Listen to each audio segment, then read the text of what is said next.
Hi, this is Matt at State of Flux here with a review for A Better Place. This is the next installment of my look back at the films of Kevin Smith. We are watching the Kevin Smith films that are the View Askew produced productions.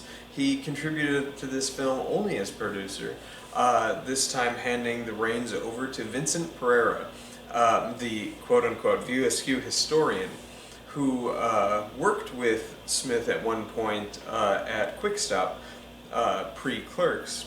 And Smith, once he kind of made it, he was sort of greenlighting pictures that his friends wanted to make. And of the bunch, I think this one has the most to say. I think this movie is really good. Vincent Pereira shows excellent artistry as a filmmaker, both as a writer, but as a visual storyteller. There are flashback scenes that don't feel disjointed. They're used very sparingly, but insanely gut-punchingly well. This film has good use of camera, even from the opening shot. How the camera moves, how the camera tracks and lays there. If this movie had been greenlit for more than a $40,000 budget, I think you would be looking at the star-making power for a first-time filmmaker. As it is, it does look a little cheap and TV movie-ish. However, that kind of adds to the quality, kind of as Clerks did. Not as successfully so, but it is there. This film is about a young man who 6 months prior, his father had died from a sudden aneurysm and fall, and so his mom moves him to New Jersey to live in a better place. And there he is a social outcast within high school.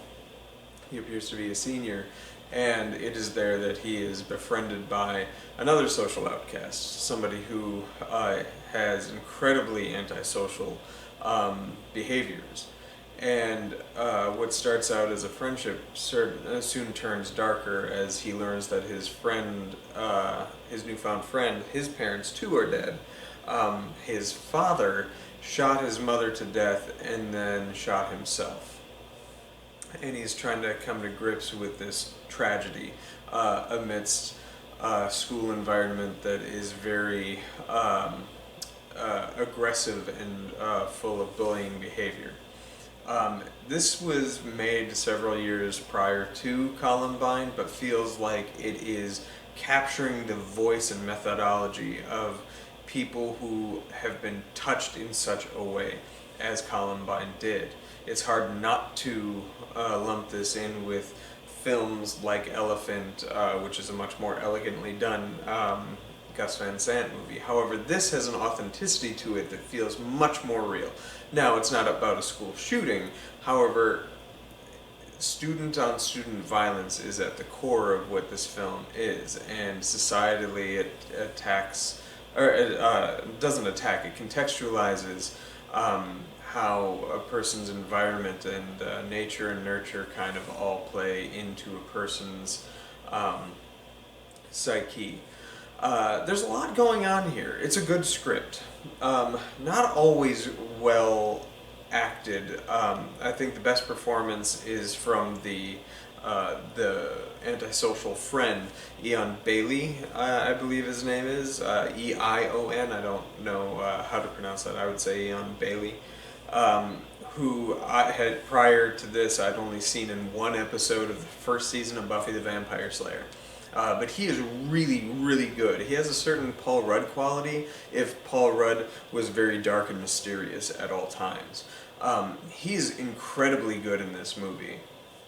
And for my money, he should have every bit as strong of a career as Vincent Pereira should have had.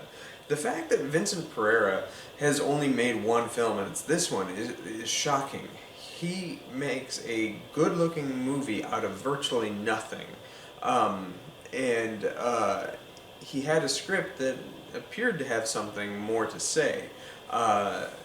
this film reads like the first film of a star powerhouse in the making. Um, Not quite on the same scale as a Quentin Tarantino or Robert Rodriguez, but along the same lines of a Kevin Smith, who gave him the opportunity to do so.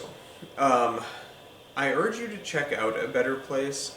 Sometimes the language is certainly dated, and the use of certain slurs are very commonplace in this film, as they were at the time of the film's making.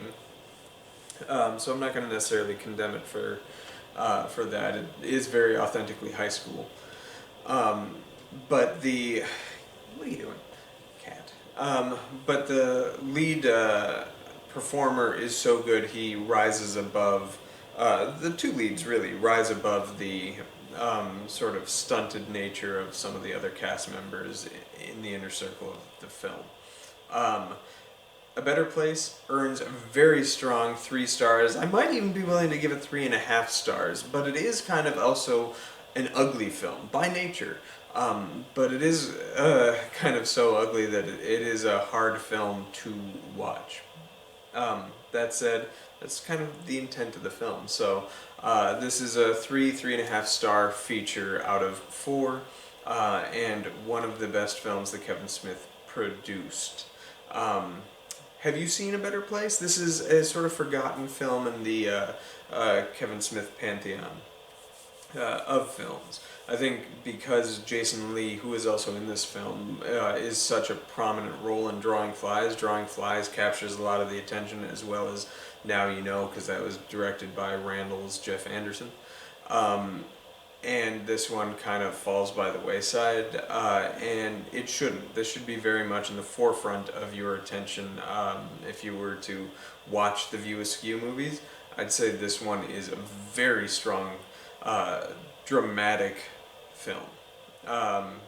Check it out. A Better Place. Thanks for thanks for watching. Like, subscribe, do all that good stuff. And next week I'll come at you with Vulgar, which I'm curious to see how I respond to. That was the only movie I ever remember Entertainment Weekly ever giving an F rating to back in the day, and I saw it shortly after that, and I thought it was fantastic. We'll see how time holds up with that. That one might be a little on the crass side, but until next week, let me know what you thought of A Better Place down below. Thanks for watching. Bye.